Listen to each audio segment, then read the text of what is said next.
Eu acabei de saber que eu cheguei atrasado para a audiência com os... Irmãos e irmãs, vamos a mais um momento da nossa liturgia da palavra. Momento de fé, de introspecção, de meditação. É hora de deixarmos Deus nos falar. É o momento especial da nossa fé. Todos os dias nós temos que deixar que Deus fale em nosso coração. Ele tem sempre algo a nos dizer e nós temos que abrir a porta. Ele bate e nós temos que abrir a nossa liberdade. Nós temos a liberdade, a vontade. Pela nossa liberdade, nós aceitamos ou não o que Deus nos propõe. E Ele quer que nós aceitemos, Ele bate. Respeita a nossa posição, mas bate a nossa porta. Vamos então ouvir a palavra de Deus? É a liturgia da palavra da Igreja Católica Apostólica Romana no mundo inteiro. Liturgia que eu transmito agora é de 11 de agosto de 2022, quinta-feira, dia de Santa Clara, Virgem. A cor dos paramentos litúrgicos é branca. No rito da celebração temos o prefácio comum ao das Virgens e o ofício da memória. Antífona da entrada. Estes são os santos que receberam a bênção do Senhor e a misericórdia de Deus, seu Salvador. É a geração dos que buscam a Deus. Salmo 23, versículo 5. Oração do dia. Ó Deus, que na vossa misericórdia atraístes Santa Clara ao amor da pobreza, concedei por sua intercessão que, seguindo Cristo com um coração de pobre, vos contemplemos um dia em vosso reino, por nosso Senhor Jesus Cristo, vosso Filho, na unidade do Espírito Santo. Primeira leitura da profecia de Ezequiel, capítulo 12, versículos do 1 ao 12. A palavra do Senhor foi-me dirigida nestes termos. Filho do homem, estais morando no meio de um povo rebelde. Eles têm olhos para ver e não veem, ouvidos para ouvir e não ouvem, pois são um povo rebelde. Quanto a ti, filho do homem, prepara para ti uma bagagem de exilado, em pleno dia, à vista deles. Emigrarás do lugar onde estás à vista deles para outro lugar.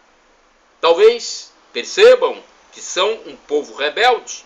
Deverás tirar a bagagem em pleno dia, à vista deles, como se fosse a bagagem de um exilado. Mas deverás sair à tarde, à vista deles, como quem vai para o exílio. À vista deles, deverás cavar para ti um buraco no muro pelo qual sairás. Deverás carregar a bagagem nas costas e retirá-la no escuro. Deverás cobrir a face para não ver o país, pois eu fiz de ti um sinal para a casa de Israel. Eu fiz assim como me foi ordenado. Tirei a bagagem durante o dia, como se fosse a bagagem do exilado. À tarde abri com a mão um buraco no muro. Saí no escuro carregando a bagagem às costas diante deles. De manhã, a palavra do Senhor foi-me dirigida nestes termos. Filho do homem, não te perguntaram os da casa de Israel, essa gente rebelde, o que estavas fazendo? Dize-lhes, assim fala o Senhor Deus, este oráculo refere-se ao príncipe de Jerusalém e a toda a casa de Israel que está na cidade. Dize, eu sou um sinal para vós, assim como eu fiz, assim será feito com eles. Irão cativos para o exílio. O príncipe que está no meio deles levará a bagagem às costas e sairá no escuro. Farão no muro um buraco para sair por ele. O príncipe cobrirá o rosto para não ver com seus olhos o país. Palavra do Senhor, graças a Deus. Salmo responsorial é o Salmo 78, versículos dos 56 ao 57, 58 a 59, 61 a 62, refrão, 7º C. Das obras do Senhor não se esqueçam. Repitamos, das obras do Senhor não se esqueçam.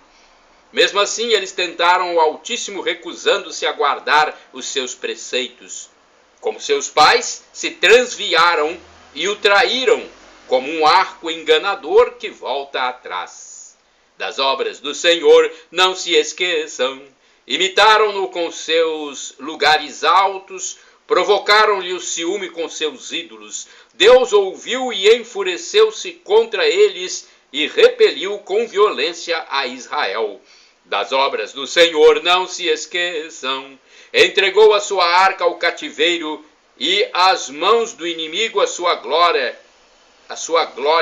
Fez perecer seu povo eleito pela espada e contra a sua herança enfureceu-se.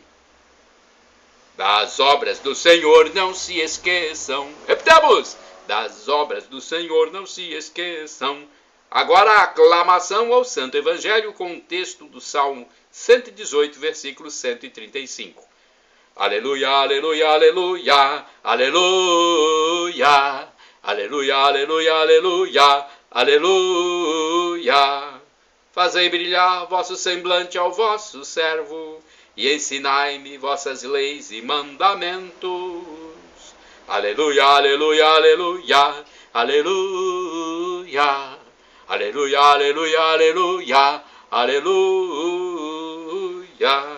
Evangelho de Jesus Cristo segundo São Mateus, capítulo 18, versículo 21 ao capítulo 19, versículo 1. O Senhor esteja convosco, Ele está no meio de nós. Proclamação do Evangelho de Jesus Cristo segundo São Mateus. Glória a vós, Senhor. Pelo sinal da Santa Cruz, livra-nos Deus nosso Senhor dos nossos inimigos. Naquele tempo, Pedro aproximou-se de Jesus e perguntou: Senhor, quantas vezes devo perdoar se meu irmão pecar contra mim? Até 7 vezes? Jesus respondeu: não te digo até 7 vezes, mas até 70 vezes 7. Porque o reino dos céus é como um rei que resolveu acertar as contas com seus empregados. Quando começou o acerto, trouxeram-lhe um que lhe devia uma enorme fortuna. Como o empregado não tivesse com que pagar, o patrão mandou que fosse vendido como escravo, junto com a mulher e os filhos e tudo que possuía, para que pagasse a dívida. O empregado, porém, caiu aos pés do patrão e, prostrado, suplicava: dá-me um prazo e eu te pagarei tudo. Diante disso, o patrão teve compaixão, soltou o empregado e perdoou-lhe a dívida. Ao sair dali, aquele empregado encontrou um dos seus companheiros que lhe devia apenas 100 moedas. Ele o agarrou e começou a sufocá-lo, dizendo: paga o que me deves. O companheiro, caindo aos seus pés, suplicava: dá-me um prazo e eu te pagarei. Mas o empregado não quis saber disso. Saiu e mandou jogá-lo na prisão até que pagasse o que devia. Vendo o que havia acontecido, os outros empregados ficaram muito tristes. Procuraram o patrão e lhe contaram tudo. Então o patrão mandou chamá-lo e lhe disse: servo perverso, eu te perdoei toda a tua dívida, porque tu me suplicaste. Não devias tu também ter compaixão do teu companheiro, como eu tive compaixão de ti? O patrão indignou-se e mandou entregar aquele empregado aos torturadores até que pagasse toda a sua dívida. É assim que o meu Pai que está nos céus fará convosco, se cada um não perdoar de coração ao seu irmão. Ao terminar estes discursos, Jesus deixou a Galiléia e veio para o território da Judéia, além do Jordão. Palavra da salvação, glória a vós, Senhor. Vamos à reflexão, é um texto de Antônio Carlos Santini, liderança da comunidade católica Nova Aliança. E-mail santini@novaalianca.com.br. Liturgia comentada com o título de Paga o que me deves. É retirado esse título de Mateus 18, versículo 21 a 19, versículo 1. Em tempos de capitalismo, contabilidades, empréstimos e cobranças, este evangelho nos traz uma parábola que devia causar insônias e tremores, ainda mais que ela se resume em uma frase daquelas que merecem gravação no mármore. É assim que meu Pai do céu vos tratará. E por falar em dívidas, Santo Agostinho nos ensina: todo homem é devedor em relação a Deus e ao mesmo tempo tem seu irmão como devedor. De fato, quem não seria devedor de Deus, senão aquele em quem não se encontrasse nenhum pecado? E quem não teria seu irmão como devedor, a não ser aquele a quem ninguém tivesse ofendido? Ora, pensas que acharás em todo gênero humano alguém que não seja devedor a seu irmão por alguma falta? Cada vez que batemos no peito por atos, pensamentos e omissões, estamos incluídos na lista dos devedores. Eu, pecador, me confesso. E se olharmos para o lado, certamente veremos alguém que também nos deve. O bispo de Hipona continua seu sermão: assim todo homem é devedor, mas igualmente ele tem um devedor. Por isso Deus, que é justo, te deu uma regra a ser seguida em relação a teu devedor, e esta regra ele mesmo aplicará em relação ao dele.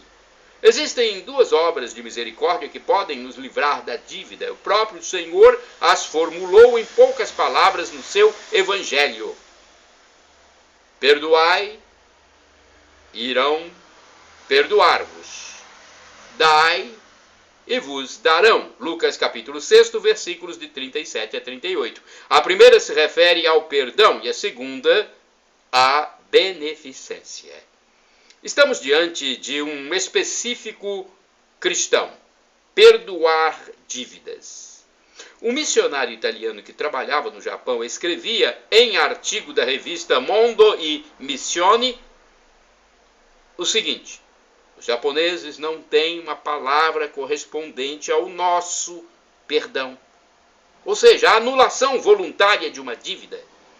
Na visão daquela cultura não cristã, é assim: você paga o que me deve e assim está perdoado. Mas nada de rasgar boletos e duplicatas. Santo Agostinho prossegue: tu és o mendigo de Deus. De fato, quando rezamos, todos nós nos prosternamos diante da porta de nosso Pai, de nosso imenso Pai. Nós lhe suplicamos a gemer, desejosos de receber dele alguma coisa. Ora, esta coisa é o próprio Deus, que te pede o mendigo. Que te pede o mendigo? Pão. E tu, que pedes a Deus, senão simplesmente o Cristo, aquele que diz: eu sou o pão vivo que desceu do céu. João capítulo 6, versículo 41. Quereis que vos perdoem? Perdoai. Que dívidas tu queres que te perdoem? Todas ou parte delas? Tu responderás: todas. Então faz o mesmo, também tu, em relação ao teu devedor. Esta é a regra que tu formulas e a condição que te impões. Só o perdão é capaz de dissolver erros, traições, mentiras, calúnias, prejuízos, trapaças, agressões, feridas. Como Jesus fez na cruz: Pai, perdoai, eles não sabem o que fazem. Irmãos e irmãs, orai sem cessar. Perdoai as nossas dívidas, assim como nós perdoamos. Mateus capítulo 6, versículo 12. Vamos agora ao santo do dia. Na verdade é uma santa, né? Eu pesquisei no site da TV Rede Século 21, rs21.com.br. Agora, da minha parte, o que estiver endereços eletrônicos, o blog repórterpaulomaciel.blogspot.com, facebook.com/Paulo Maciel da Rádio, canal no YouTube Paulo Roberto Maciel, pode ser utilizado livremente. Da minha parte, vocês usem livremente para a evangelização, para fazer o que Jesus nos mandou. Ide pelo mundo e evangelizai, o que de graça recebestes, dei também de graça. Santo do dia 11 de agosto, Santa Clara de Assis. Clara nasceu em Assis. No ano de 1193, no seio de uma família da nobreza italiana muito rica, onde possuía de tudo. Porém, o que a menina mais queria era seguir os ensinamentos de Francisco de Assis. Aliás, foi Clara a primeira mulher da igreja a entusiasmar-se com o ideal franciscano. Sua família, entretanto, era contrária à sua resolução de seguir a vida religiosa, mas nada a demoveu do seu propósito. No dia 18 de março de 1212, aos 19 anos de idade, fugiu de casa e, humilde, apresentou-se à igreja de Santa Maria dos Anjos, onde era aguardada por Francisco e seus frades. Ele então cortou-lhe o cabelo, pediu que vestisse o modesto hábito de lã e pronunciasse os votos perpétuos de pobreza, castidade e obediência. Depois disso, Clara, a conselho de Francisco, ingressou no mosteiro beneditino de São Paulo das Abadesas para ir se familiarizando com a vida em comum. Pouco depois foi para a ermida de Santo Ângelo de Panso, onde Inês, sua irmã de sangue, juntou-se a ela. Pouco tempo depois, Francisco levou-a para o humilde convento de São Damião, destinado à Ordem Segunda Franciscana das Monjas. Em agosto, quando ingressou pacífica de Guelfúcio, Francisco deu às irmãs sua primeira forma de vida religiosa. Elas, primeiramente, foram chamadas de Damianitas, depois, como Clara escolheu, de Damas Pobres, e, finalmente, como sempre, serão chamadas de Clarisses. Em 1216, sempre orientada por Francisco, Clara aceitou para sua ordem as regras beneditinas e o título de abadesa, mas conseguiu o privilégio da pobreza do Papa Inocêncio III, mantendo assim o carisma franciscano. O testemunho de fé de Clara foi tão grande que sua mãe, Hortolana, e mais uma de suas irmãs, Beatriz, abandonaram seus ricos palácios e foram viver ao seu lado, ingressando também na nova ordem fundada por ela. A partir de 1224, Clara adoeceu e aos poucos foi definhando. Em 1226, Francisco de Assis morreu e Clara teve visões projetadas na parede da sua pequena cela. Lá via Francisco e os ritos das solenidades do seu funeral que estavam acontecendo na igreja. Anteriormente tivera esse mesmo tipo de visão numa noite de Natal, quando viu projetado o presépio e pôde assistir ao santo ofício que se desenvolvia na igreja de Santa Maria dos Anjos. Por essas visões, que pareciam filmes projetados numa tela, Santa Clara é considerada padroeira da televisão e de todos os seus profissionais. Depois da morte de São Francisco, Clara viveu mais 27 anos dando continuidade à obra que aprendera e iniciara com ele. Outro feito de Clara ocorreu em 1240, quando, portando nas mãos o Santíssimo Sacramento, defendeu a cidade de Assis do ataque do exército dos turcos muçulmanos. No dia 11 de agosto de 1253, algumas horas antes de morrer, Clara recebeu das mãos de um enviado do Papa Inocêncio IV a aguardada bula de aprovação canônica, deixando assim as suas irmãs clarissas asseguradas. 2 anos após a sua morte, o Papa Alexandre IV a proclamou Santa Clara de Assis. Santa Clara de Assis, rogai por nós. Shalom Adonai, uma expressão hebraica que significa a paz de Deus. El Shaddai significa Deus onipotente, Deus todo-poderoso. Ele proverá. Se for para o seu bem aquilo que você suplica, lhe será dado. Porque Deus tem 3 respostas: sim, não ou espere. Se for para o seu bem, Deus fará aquilo que você está pedindo. E agora, do aramaico, dialeto de Jesus, eu clamo, Maranatá, como dizemos nós católicos, ou Maranata, como dizem nossos irmãos separados, os protestantes ou evangélicos. Não importa a pronúncia, somos todos irmãos e cristãos. E o significado é o mesmo: vinde, Senhor Jesus. Um dia ele vai voltar. Será algo transcendental, sobrenatural, extraordinário. Outra dimensão. Não haverá mais esse tempo como conhecemos aqui, esse espaço. Não haverá mais. Algo fenomenal, inefável, inimaginável. Jesus voltando com seus anjos para julgar a humanidade inteira, vivos e mortos. Os mortos serão ressuscitados para esse julgamento. Muitos irão para o céu, muitos irão para o inferno.